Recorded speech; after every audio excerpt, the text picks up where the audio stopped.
Odiosa. El comienzo a la transformación de una mejor versión de ti es hoy. Soy Laura Susana. Comenzamos.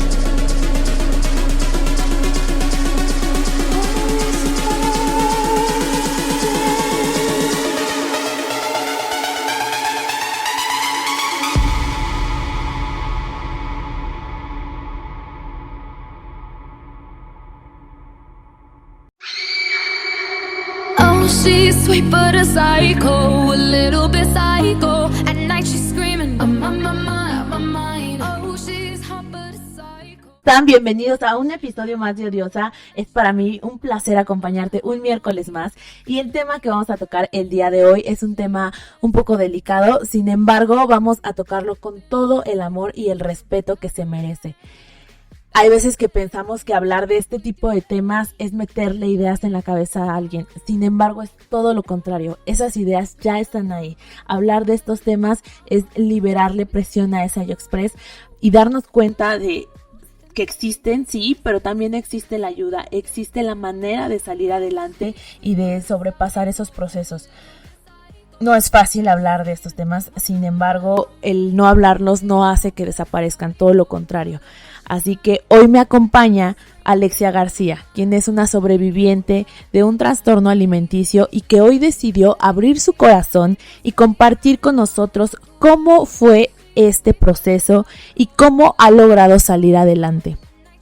También en el siguiente bloque me estará acompañando un especialista que nos explicará de qué se tratan estos trastornos alimenticios, cómo surgen y también cómo podemos ayudar como sociedad. Como cualquier otra relación, la relación con la comida es dinámica, lo que quiere decir que puede cambiar, trabajarse y mejorar. Hoy yo te pregunto a ti, querido seguidor de Odiosa, ¿cómo te sientes con tu cuerpo? Este episodio también es un recordatorio que sin importar cómo luzcas hoy, eres valioso, digno y mereces amor. Bienvenida, Alexia. Cuéntanos de ti. Hola, muchas gracias por invitarme y es un gusto pues estar contando pues lo que se vive realmente en un trastorno alimenticio. ¿Cuántos años tienes? 24 años. ¿Cuándo empiezas a notar tú que hay un trastorno alimenticio en tu vida? Pues bueno, realmente yo creo que ya tiene muchos años esto, que fue cuando inicié en lo del gimnasio, pero no se había visto como tal pues muy grave, pero como tal siempre había como una obsesión por el cuerpo y eso, pero todavía no estaba tan desencadenado. ¿Qué sentías con tu cuerpo? Pues que no era como lo suficiente, no era tan perfecto como yo lo quería. ¿Cómo veías tú un cuerpo perfecto? Para ti, ¿qué era un cuerpo perfecto? Delgado, yo más bien entre más sentía mis huesos, yo creía que iba mejor, que me veía mejor. ¿Tú sientes que algo te influenció para que empezaras a ver esa perfección? O sea, que a lo mejor vieras las revistas y dijeras, yo me quiero ver así, o que vieras a las chicas del gimnasio. ¿Sientes que algo influenció en ti? Sí, definitivamente. Sí, influye mucho tanto las redes sociales como, no tanto como compararme en el gimnasio, pero sí ves como de, ay, pues sí me gustaría estar un poquito más delgadita, me vería mejor. Pero pues entre más estás adelgazando, más tienes esa obsesión de seguir con eso. Y llega un momento en que no te das cuenta ya que estás. Antes de que tú empezaras en el gimnasio y todo esto, ¿qué pensabas de tu cuerpo? Pues que sí estaba bien, porque bueno, o sea, no tenía un mal cuerpo, pero pues decía, siempre se puede más. En ese entonces que era el gimnasio, más bien yo quería piernas grandes, un cuerpo más tonificado, no una delgadez extrema. ¿Cuánto duró tu proceso en un punto crítico? ¿Cómo fue? Cuéntanos cómo empezaste, o sea, en qué momento te viste y dijiste, ¿qué está pasando, no? Bueno, duró 3 años y medio más o menos, porque ya era como poquito a poquito, pero yo realmente, o sea, sí sabía lo que hacía. ¿No sabías cómo detenerlo? No, pues yo creía que estaba bien. Y, o sea, como todavía no llegaba a un extremo, yo creía que todavía todo estaba bien. Y dije, lo puedo controlar, pero realmente no lo puedes controlar. Y pues, así pasó. Y cuando estuviste en este punto crítico, ¿qué era lo que comías o cómo empezaste a dejar de comer? Bueno, es que fue más bien cuando empezó la pandemia, cuando se empezó a notar más que mi papá estuvo enfermo. Entonces, pues como no tenía como tal vigilancia y tuve como un poco de depresión también ahí. Entonces yo hacía ayunos. Primero empezaba de 12 horas, luego entre más lo hacía más largo era mejor. Hasta que pues ya eran ayunos de 20 horas. Luego pues eran ensaladas nada más, porque empecé a quitar los carbohidratos. Y después empecé a quitar como, pues igual que son carbohidratos, las frutas y todo eso. Y ya hasta que empecé a quitar las proteínas. Y llegó un punto en que ya eran puras ensaladas. Pero era una ensalada por día. Entonces llegó un punto en que ya las ensaladas yo les tenía temor. Hasta, no sé, la lechuga ya llegaba un punto en que pues sí la llegaba a vomitar. Lo único que comía. Y pues ya, pues obviamente tu cuerpo absorbía. Y yo seguía yendo al gimnasio. ¿Aún enferma seguías yendo al gimnasio? Sí. ¿Y ahí qué te decían? Pues sí veía muchas miradas, pero yo me sentía muy bien, según yo. Entonces sí había señoras que me decían, ya no hagas cardio y así, pero pues yo tenía como, pues, no sé, mi humor estaba así como más fuertecito. Y era como, ay, ¿qué le importa? O que se fije en ella. Pero pues era en realidad porque ya me veía enferma. ¿Y en el gimnasio había una persona que te asesoraba o lo hacías tú sola? No, lo hacía yo sola. Pero, sí se acercaban a mí. ¿Y qué te decían? Me decían que pues ellos daban planes de alimentación y así. De hecho, bueno, hay mucho conflicto ahí porque yo estudié nutrición.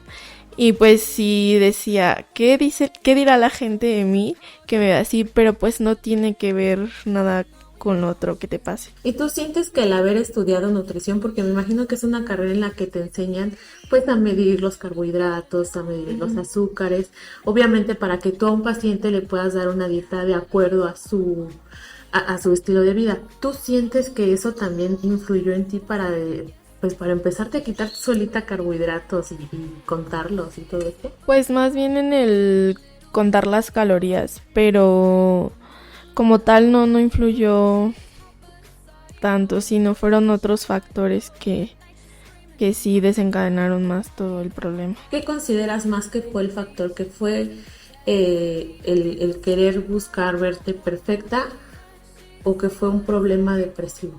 Bueno, es que tuve una expareja que pues mi error fue que también me empecé a comparar porque me di cuenta que me había engañado. Entonces yo empecé a ver las fotos de las chavas y pues todo eso yo decía, pues ¿por qué no soy lo suficiente? Pero en realidad no era yo, o sea, de que no me estaba sintiendo suficiente en eso. Y por ejemplo también ya como que me hacía como desprecio, entonces yo me empecé a obsesionar también con eso. Y ya luego nos damos cuenta que ese tipo de relaciones pues no tienen que ver con nosotros, sino más con ellos. Que no es que no seamos suficientes, sino que más bien lo que ellos buscan pues definitivamente ya no está en nosotros. Sí, exacto. ¿Qué pensabas durante este proceso? O sea, tú decías, voy a dejar de comer, ya no voy a comer proteína, por ejemplo, porque me cae pesado, porque la ensalada me sienta mejor. ¿Qué pensabas cuando te mirabas a un espejo? ¿Qué decías? Es que sí te ves delgada, pero ¿cómo lo podría explicar? Pero no sé, es que la mente juega muy, muy feo contigo y dices, pues no es lo suficiente. No es lo suficiente, creo que necesito más. Por ejemplo, ahorita que yo veo las fotos, pues sí es como... ¿Qué sientes cuando las ves? Me siento triste. Sí, porque no sé, como que yo era diferente. Eras otra persona, tanto físicamente como seguramente en tu mente había otra persona que ahora la recuerdas, sí con tristeza, pero también deberías de sentirte muy orgullosa de que sigas aquí y que hayas decidido luchar y que hayas decidido salir adelante y que ahorita estés compartiendo, por ejemplo, esto, para que a lo mejor si alguien que esté escuchando está pensando cosas extrañas, se vea reflejado en ti, vea que ha sido un proceso difícil, porque yo lo viví un poco cercana a tu mamá y sé que para ella fue un proceso muy difícil verte así. Entonces, no solo es algo que te afecta directamente a una persona, sino que empieza a afectar a toda la familia. Y justo pues te quiero preguntar eso, ¿cómo te ayudó tu familia? Ay, sí, es que sí te llevas de calle por completo a tu familia. Pues me ayudaban mucho en...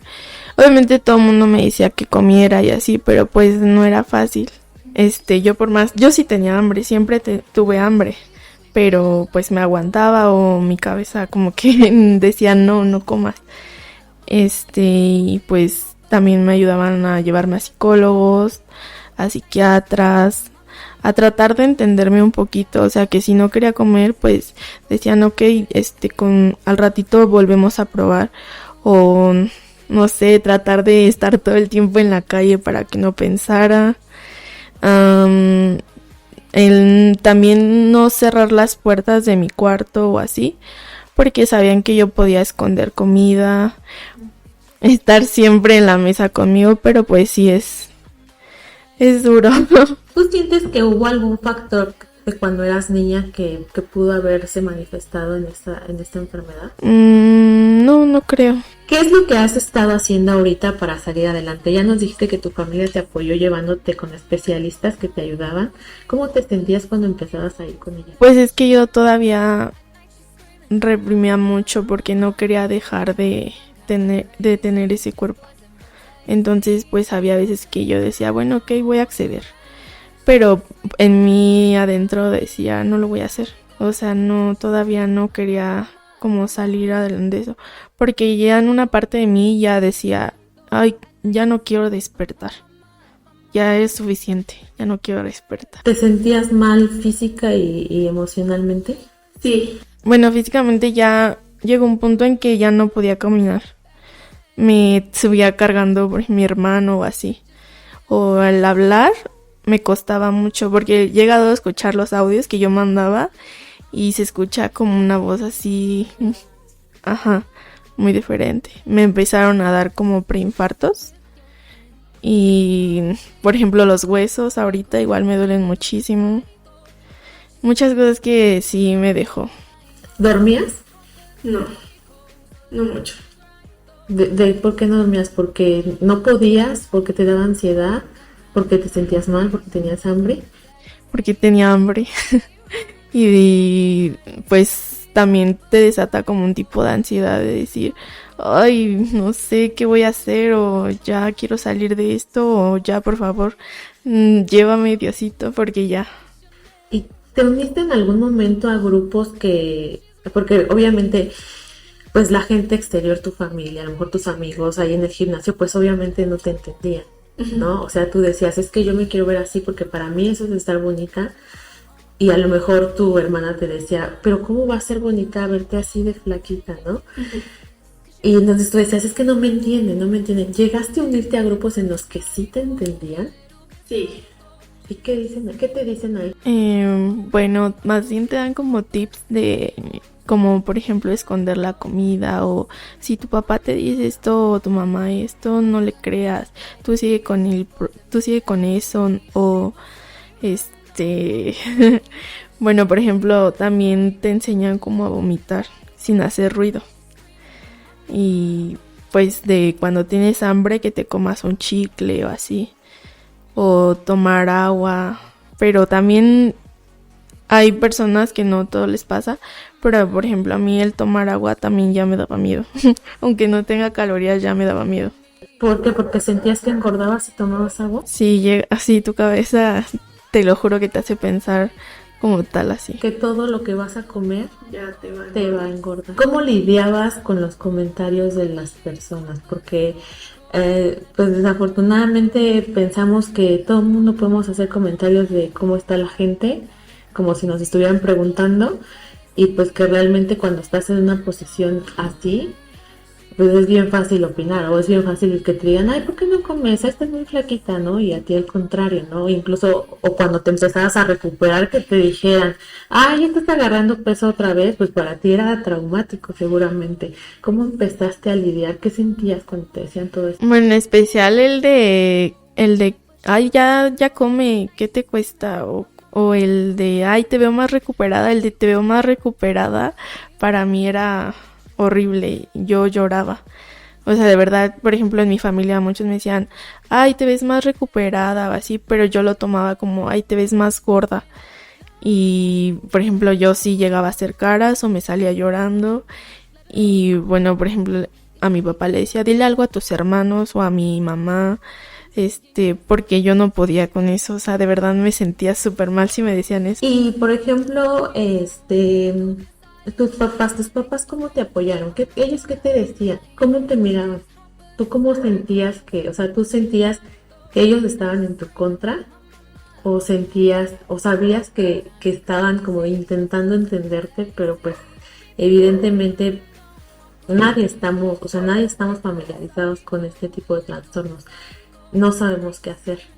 ¿Cómo te apoyaron ellos? Pues en especial yo veía que yo llegaba a escuchar a mi papá que como que trataban de ver videos para saber más del tema, porque pues obviamente nunca se imaginaron que iban a vivir O que llegar hasta ese punto. que iban a vivir bueno, no sabían nada del tema realmente. Y entonces empezaron como a investigar más.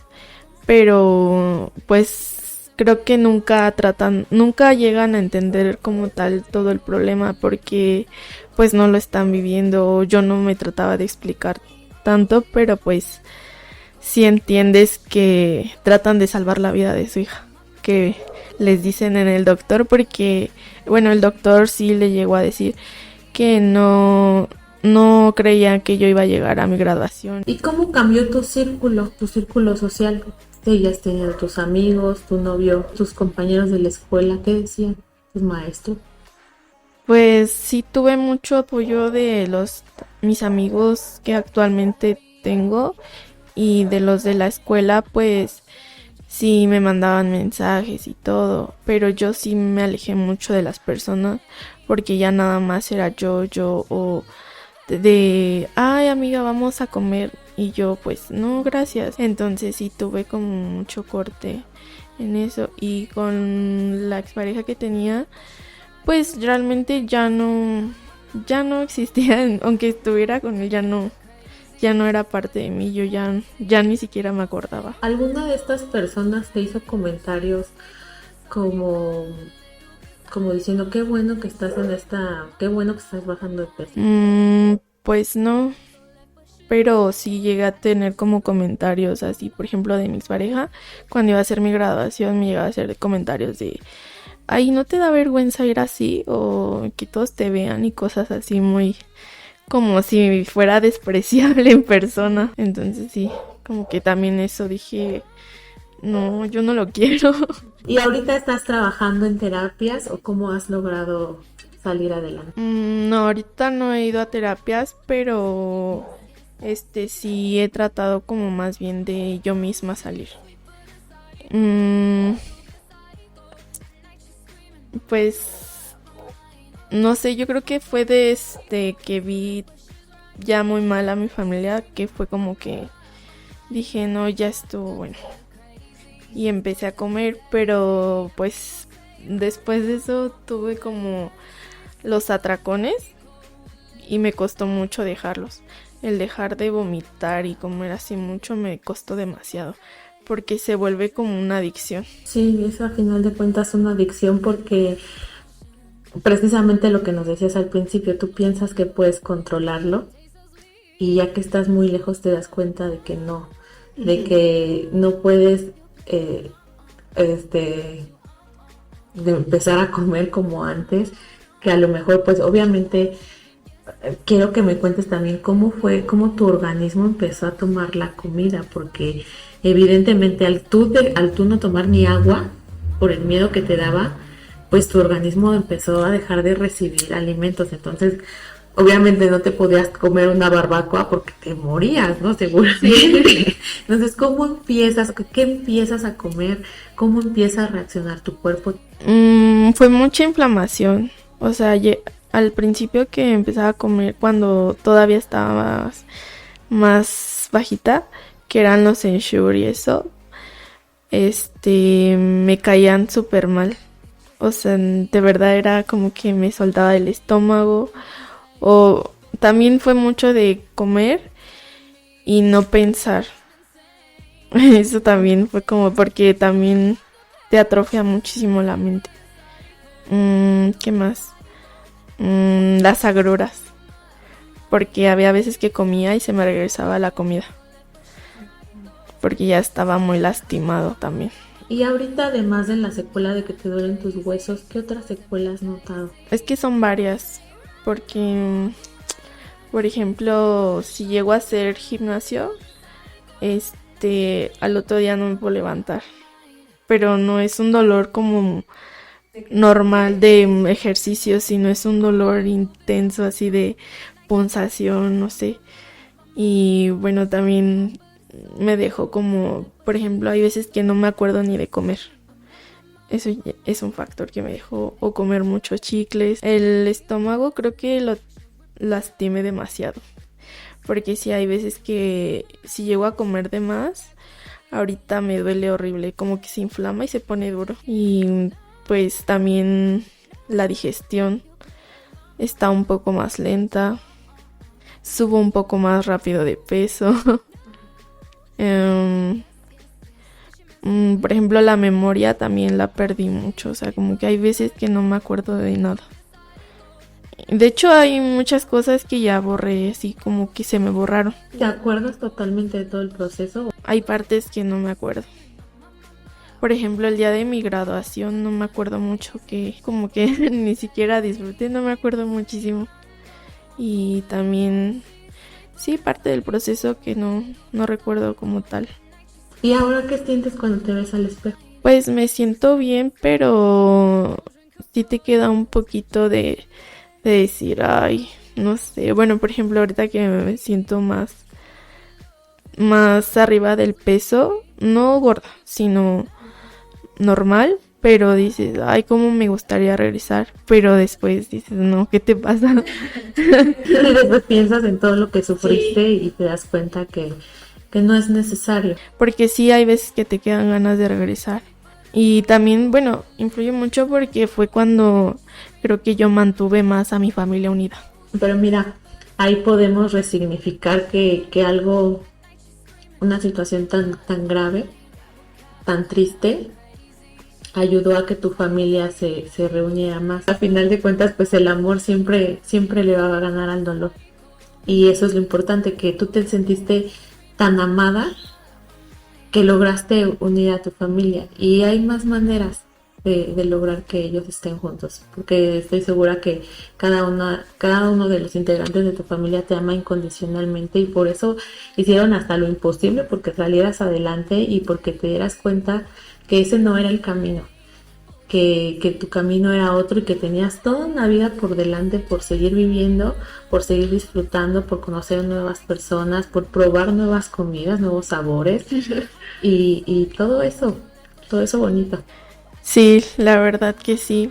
Pues yo creo que más bien en este problema que es el trastorno alimenticio, que pues encadena varias cosas, por más que vayas a psicólogos y así, si tú no quieres aceptar salir, no vas a salir, aunque vayas con los mejores especialistas. Sí, definitivamente siempre la decisión pues de salir adelante siempre va a ser de uno, como dices, al final de cuentas, aunque te lleven con el mejor, aunque a lo mejor te internen, porque hay clínicas especializadas, pues si tú no eres el que toma la decisión, no va a haber manera, ¿no? A lo mejor durante el tiempo que estés internada vas a comer y todo, pero saliendo pues vas a regresar a lo mismo. Y eso es lo importante, que tú decidiste darle un sí a la vida, que decidiste votar positivamente por ti principalmente. Y Alexia, yo te quiero preguntar qué consejo o qué les dirías a los jóvenes que a lo mejor está en su cabeza empezar con un trastorno alimenticio. ¿Tú qué les dirías? Pues definitivamente que pidan ayuda y se acerquen lo más que puedan a sus papás, porque pues sí es muy importante el proceso con la familia. Y que no lo hagan porque de verdad se van a arrepentir muchísimo. O sea, la verdad, amarse a sí mismos es lo mejor que pueden hacer. ¿Y cómo empezó ese camino de amor propio? A ver, cuéntame. Bueno, pues igual influyó mi familia, pero sí, como el apoyo de salir con mis amigos y ver a mis amigas que igual se veían bonitas y todo, dije, ay, si yo era así, ¿por qué no volver? Entonces dije, no, pues voy a ser mejor, mejor que antes. Y igual también por una parte fue de psicólogos y una parte yo, mí sola. En decir, pues es que si tú estabas bien, o ver fotos de antes cuando estaba bien, decir, pero sí, esto es lo que a mí me gusta. Y igual como, por ejemplo, a mí me gusta mucho correr y obviamente pues antes ya no podía, entonces yo decía, pues voy a comer mejor y todo para poder volver a hacer lo que me gusta. Sí, para poder disfrutar lo que antes disfrutabas, porque pues obviamente el estar, o sea, me contabas, ya no me podía parar. Pues ¿qué puedes hacer acostada, no? ¿Qué puedes hacer si las cosas que disfrutabas, y a lo mejor el ejercicio te llenaba tanto y te hacía tan feliz, pues ¿cómo lo vas a poder hacer? Entonces, qué importante conocerte a ti misma a tal grado que digas, me gustaba más así, a lo mejor me gusta verme delgada, a lo mejor quiero llegar a esa perfección, pero me gusta más sonreír, me gusta más disfrutar la vida, me gusta más salir a correr, y que eso le haya ganado a, pues sí, a esa creencia de que lo mejor era estar así de delgadita. No, ves que sí, es que bueno, por ejemplo, veo las fotos y dices, es que no te veías bien, no era nada bonito, porque te cambia la cara, hasta se ve que soy otra persona, y era pues ya la piel pegada al hueso como tal. Pues muchas gracias, Alexia, por haber compartido tu experiencia. Es un proceso definitivamente, pero la decisión ya la tomaste. La decisión de ser mejor para ti ya está tomada y solo es un camino en el que te tienes que rodear de amor, sobre todo de ti, de tu familia que te demostró que te ama incondicionalmente, para que puedas seguir viviendo y que a lo mejor puedas seguir llenando los corazones de más personas que puedan pensar que es una buena idea, para que ellos se den cuenta de que tú ya lo viviste y que no es tan buena idea y que tiene muchas consecuencias, que a lo mejor en ese momento lo ves bonito, pero hay consecuencias que pues sí son complicadas, o sea, sé que tienes secuelas físicas, pero seguramente también tienes algunas que están en tu corazón. Sí, claro. Pues muchas gracias por haberme invitado y dejarme hablar sobre el tema, para que también muchas personas, si están en esto o están a punto de entrar o saliendo, pues que siempre, nunca están solos, siempre van a tener a alguien, o que si están pues solos, se acerquen a grupos de apoyo, pero para salir, no para caer. Así es, siempre, que la ayuda siempre existe. Pues vamos a escuchar una canción y vamos a regresar con un especialista que nos va a hablar acerca de los trastornos alimenticios. No se vayan, regresamos.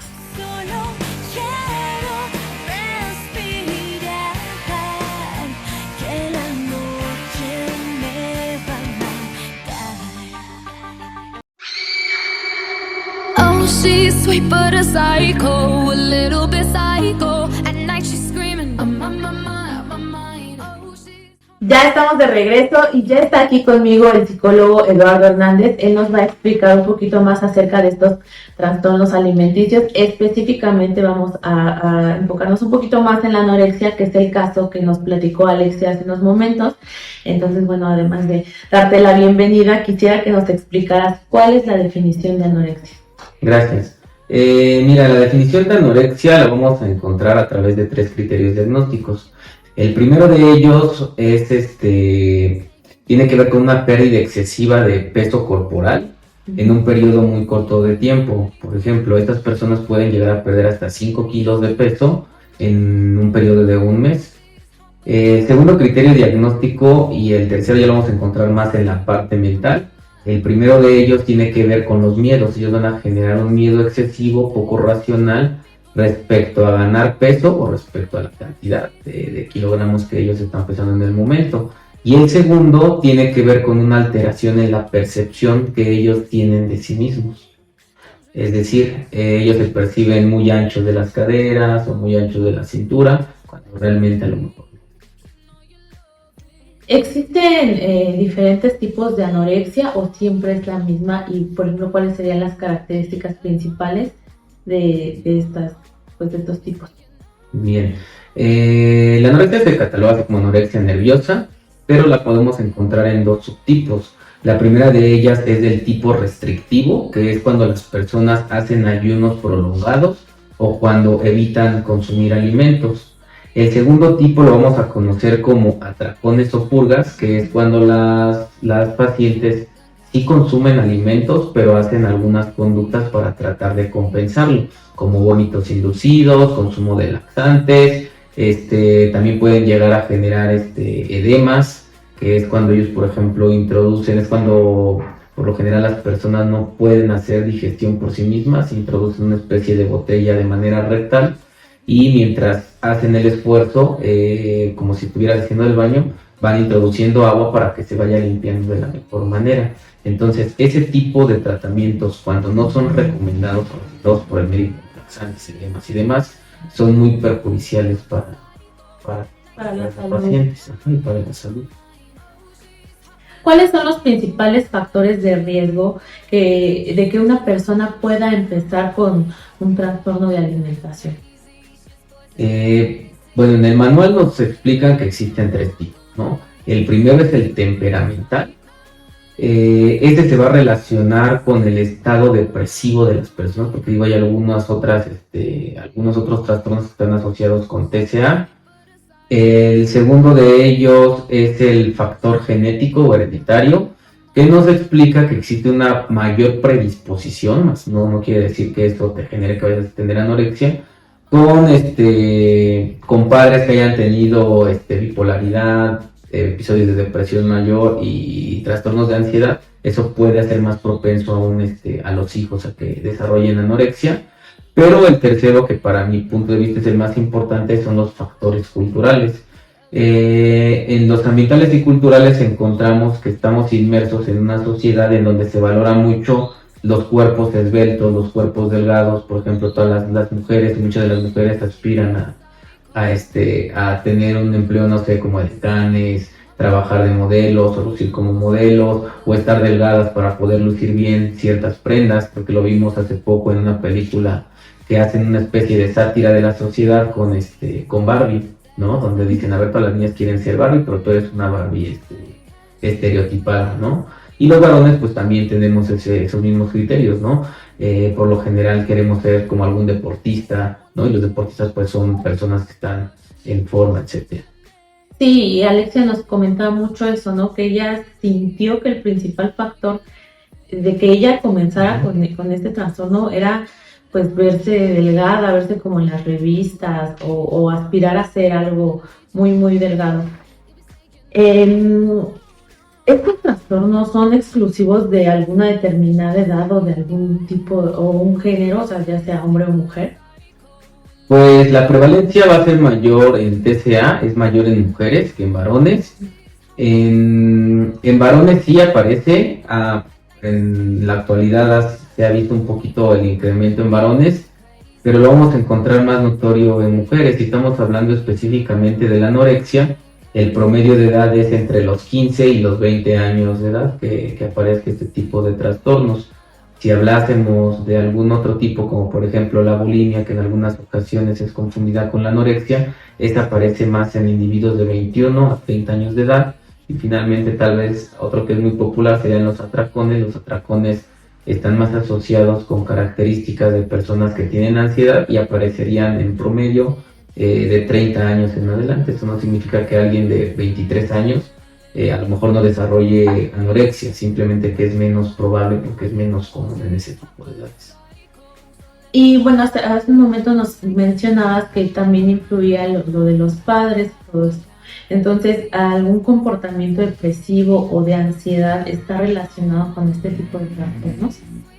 Sí, por lo general, los episodios depresivos, lo que nos marca en el manual es que preceden a la anorexia, es decir, que personas que están en un ambiente donde sienten que pierden las esperanzas, se sienten tristes toda la mayor parte del tiempo, no sienten energía, pierden interés por algunas actividades que solían generarles emoción o felicidad. Posteriormente de la depresión se puede desarrollar un TCA. Y en algunos casos ya cuando tienes la anorexia también está asociada con algunas características de ansiedad o trastornos obsesivos compulsivos. Por ejemplo, las personas que tienden a acumular muchas recetas, ¿no? De manera obsesiva. O algunas otras pacientes, en vez de acumular recetas, empiezan a esconder comida de manera compulsiva. Todo lo que les llega lo van escondiendo, ¿no? Para no consumirlo. Y en la parte de ansiedad, en algunos casos tienden a tener atracones, pero posteriormente los van a tratar de compensar con como te decía, con el vómito inducido o con el uso de laxantes. ¿Cómo podríamos diferenciar cuando hay un trastorno, cuando ya hay indicios de un trastorno a, por ejemplo, decir, esta vez me gustó mucho la comida y decidí comer de más, pero, o cómo trabajar esa culpa que a veces sentimos de comer de más para no desarrollar un trastorno alimenticio o en este caso pues la anorexia? Ok, bueno, podríamos diferenciarlo desde tal vez la diferencia que existe entre hambre y apetito. Por ejemplo, el hambre es una sensación que surge de los instintos talámicos y que te indica que a tu cuerpo ya le falta más energía, ¿no? Por otra parte, el apetito es cuando a nosotros nos antoja algo en específico, sea dulce, sea salado. Entonces, no es como que nosotros comemos nada más por comer, sino que también elegimos qué es lo que nosotros queremos comer. ¿Cómo podríamos diferenciar entre si estamos comiendo de más? A veces cuando tú te sientes satisfecho y aún así sigues comiendo de manera compulsiva, ese es uno de los tres diagnósticos también, que tú por más que quieras parar, no puedes parar. Entonces ese sería tal vez un elemento que te puede hacer distinguir entre una y otra. Y como padres o como personas que estén viviendo en un mismo lugar que estas personas, en este caso con anorexia, ¿cómo se pueden dar cuenta? O sea, ¿qué es lo principal que, además de la evidente pérdida de peso, pero cómo se podrían percatar desde antes de que lleguen a un extremo de que hay algo ahí que está sucediendo? Okay. Bueno, sí, como bien lo mencionas, ahí lo primero que pasa o cuando piden ayuda a los familiares, porque digo, ellos son los que siempre la solicitan, es porque ya vieron una pérdida así súper tremenda de peso en su familiar. Pero existen algunas conductas que podrían, si es que eres observador, podrías tú tomar en cuenta. La primera de ellas es que estos pacientes suelen pesarse de manera muy recurrente. Entonces se puede pesar 5, 6, 7 veces al día en su báscula y eso no es normal. O sea, tú cuando haces una dieta tal vez te pesas una vez a la semana, tal vez una vez cada 15 días o cada que tienes consulta con el nutriólogo, pero no lo haces durante el día varias veces, ¿no? Esa sería la primera. La segunda es que estas pacientes tienden a medir de manera igual muy recurrente algunas partes de su cuerpo, principalmente la cintura, las caderas, los muslos. Entonces, que lo estén midiendo constantemente también es un foco rojo. Y finalmente lo podríamos ver cuando a estas personas les gusta mucho mirarse al espejo para tratar de ver cuáles son las partes de su cuerpo que ellas consideran que son muy gruesas o que salen de lo que a ellos les gustaría, porque a veces se pueden considerar delgadas, pero decir mis muslos son muy gruesos, ¿no? Mis glúteos también son muy grandes, etc. ¿Y cómo podría ayudar el entorno familiar a la superación de estos trastornos, además pues obviamente de llevarlos con especialistas? Okay. La familia juega un rol importante, pero ese rol va a tener más que ver con la recuperación. Cuando recientemente ingresan, muchos de ellos tendrían que ser hospitalizados y los familiares no logran verlos en un tiempo. porque lo que se requiere de manera inicial es que ellos consuman algo de alimentos y salvar su vida de manera sí o sí, no hay otra alternativa. Entonces están aislados, se trabaja de manera multidisciplinaria con médicos, nutriólogos, psiquiatras, psicólogos y demás. Y la recuperación, que ya tendría que ser lo que conocemos nosotros como remisión en psicología, es donde influye mucho el apoyo que tengan de la familia, ¿no? Por ejemplo, entre los síntomas obsesivos que te comentaba, algunas veces estas personas tienden de manera obsesiva a medir mucho sus calorías o a no hablar de comida o hablar siempre de comida o hablar siempre de calorías. Entonces, en ese aspecto cotidiano es donde podrían ayudar bastante los familiares, ¿no? Restringir a lo mejor, no hablar de comida, poner más atención, ¿no? Tal vez en su paciente, porque digo, en algunos que he conocido, el principal motivo que desencadena la anorexia, o ya que tú estás empezando a analizar cuál es el origen, te das cuenta que lo hacen como una llamada de atención o como un grito de desesperación de hazme caso. Así es posible. Esta lección nos comentaba que incluso nos dijo, ¿no? O sea, era un momento en el que yo unía a mi familia. O sea, ella se sentía, al final de cuentas, también con esa responsabilidad de decir, es la única manera o solamente así yo pude unir a mi familia. Y creo que también tiene que ver con esta parte que nos comentabas hace un momento. Y bueno, realmente ellos pueden salir adelante después, tanto físicamente como emocionalmente, pueden salir realmente adelante después de padecer anorexia. Sí, sí es posible, aunque las estadísticas al mismo tiempo no son muy favorables. Cuando un paciente, podríamos ponerlo entre comillas, se cura de anorexia, lo clasificamos también en dos grandes sectores, en remisión parcial y en remisión total. En remisión parcial es cuando ya no aparece el criterio A, que es el que te decía, que es una pérdida excesiva de peso, o sea, ellos ya no pierden peso, pero sí siguen apareciendo los psicológicos, que es el criterio B y el C. Tener miedo excesivo a ganar peso y el segundo criterio sería la distorsión que tienen de la percepción de su propio cuerpo, o sea, esos lo siguen teniendo. Entonces a eso le vamos a llamar nosotros remisión parcial, porque no se ha curado del todo y puede volver a tener recaídas. Por lo general una persona con anorexia vuelve a ser internada en el hospital, no se cura del todo, al menos al inicio. Y en remisión total es cuando ya no aparece ninguno de estos tres criterios, aunque también tengo que mencionar que en algunos de los testimonios que yo he logrado escuchar, una de mis pacientes me comentaba que a ella se le hacía muy gracioso y al mismo tiempo trágico cómo pasaba de un trastorno a otro, porque ella inició con anorexia y posteriormente ya como que dijo, sí me da mucha hambre, sí tengo mucha necesidad de comer, y empezó a comer, pero posteriormente vomitaba. Entonces de anorexia pasó solamente a bulimia. Y bueno, en este episodio nos enfocamos más en la anorexia por ser el caso que nos platicó Alexia en un inicio, pero ¿existen otros tipos de trastornos que estén registrados? Sí, en el DSM marcan aproximadamente 5 o 6 trastornos de conducta alimenticia y también marcan la diferencia entre uno y otro. El primero que nos muestran es el llamado PICA, trastorno de PICA, que es cuando las personas consumen sustancias o alimentos que no son nutritivos. Por ejemplo, las personas pueden comer gises, pueden comer tierra, pueden comer pintura, pueden comer tela, etcétera, que son sustancias que no te van a generar ningún aporte nutricional. Otro de ellos sería la restricción de la comida, que van a ser personas que no consumen algún tipo específico de comida, por ejemplo, no sé, brócoli. No te consumen brócoli porque no te gusta el sabor, pero habrá otros que no te consumen a lo mejor zanahorias por la textura y otros que no consumen gelatina, no sé, por el color.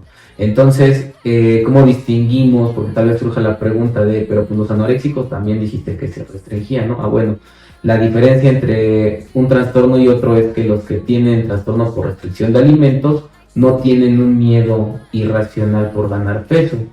Otro que es muy típico sería la bulimia nerviosa, que también, o sea, las personas comen, se dan atracones tal vez, y posteriormente generan conductas compensatorias, como hacer ejercicio excesivo, vómitos inducidos, también consumen laxantes, Pero la diferencia entre un bulímico y un anoréxico es que el bulímico no tiene una pérdida de peso significativa, el anoréxico sí, el bulímico se mantiene en su mismo peso.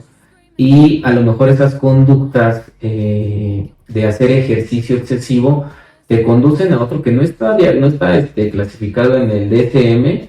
Actualmente lo conocen como vigorexia, que son personas que tienden a hacer demasiado ejercicio durante todo el día. Entonces, no creas que es como que dicen, comí y hago 1 hora o 2 horas de ejercicio. O sea, hacen 6 horas, 8 horas, 10 horas de ejercicio y también se puede convertir en un problema. ¿Y hay alguna recomendación que tú podrías dar para evitar caer en un trastorno de alimentación? Ok, bueno, está relacionado con muchos factores, como te decía, el primero de ellos es el cultural, el ambiental. Entonces, en esa parte sí va a ser muy complicado que podamos modificar la cultura y decir, tenemos que respetar el cuerpo de los demás, tú tienes que querer tu propio cuerpo, etcétera. Pero algo que podría ser muy funcional sería trabajar en la autoestima de los individuos, ¿no? Una de las características de las personas con anorexia es que su autoestima va en relación con el peso corporal que ellos tienen, con su figura. Y como su figura o su percepción de sí mismos está distorsionada y ellos se ven excesivamente obesos, excesivamente con gran peso, entonces por lo tanto inferimos que su autoestima está muy debilitada y que su autoestima es baja. Y si le sumamos que también tienen algunas problemáticas familiares que se asocian sobre todo con la parte de depresión, tenemos otro factor de riesgo importante. Entonces tendríamos que tal vez poner mucha atención en la parte de la salud mental, no solamente en la parte de la autoestima, sino también en tratar de escucharte como que a ti mismo, sabes cuáles son tus necesidades, cuáles son tus deseos y en qué capacidad tú puedes solventarlos o no. Pues muchas gracias, te agradezco que estés aquí explicándonos este tema. Vamos a dejar tu número telefónico en las pantallitas y también a través de las redes sociales por si alguien quiere consultarte algo, quiere contactarse contigo, tú puedas ofrecerle una terapia. ¿Es correcto? Es correcto, gracias por la invitación. Y bueno, hemos llegado al final de este programa, sin embargo vamos a darle esta conclusión. Está bien cambiar. Está bien trazarnos metas que tengan que ver con nuestra apariencia, con nuestra salud física y con nuestro bienestar. Pero es importante que tengas presente que la felicidad no está en un número o en una talla. La felicidad se va construyendo a medida que quieres y te cuidas en el día a día. No olvides compartir este episodio si te gustó. Recuerda que puedes escucharlo a través de Spotify, puedes verlo a través de YouTube y a través de Facebook. Compártelo, dale like, califica este podcast con 5 estrellitas, suscríbete al canal de YouTube. En YouTube me encuentras como @odiosa_laurasusana, todo junto, en Instagram como @odiosa_radio y en Facebook como odiosa. Ayúdame a que este podcast siga creciendo y si te gustó este episodio, compártelo con tus amigos. Y bueno, pues vamos a cerrar, por supuesto, con una frase.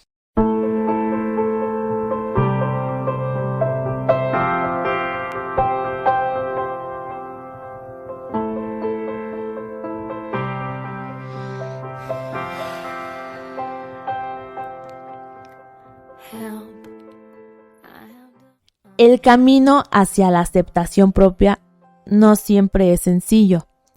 Aprender a amarte implica, en muchas ocasiones, derribar estándares y creencias que existen en torno a cómo deberías lucir. La buena noticia es que es posible.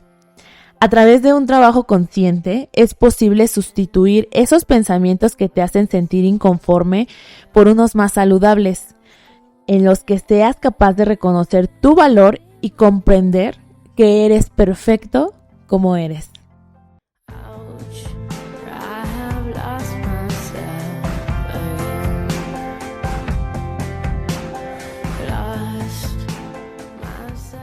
Gracias por acompañarme una semana más. Te espero el siguiente miércoles. Esto fue Odiosa. Yo soy Laura Susana. Adiós.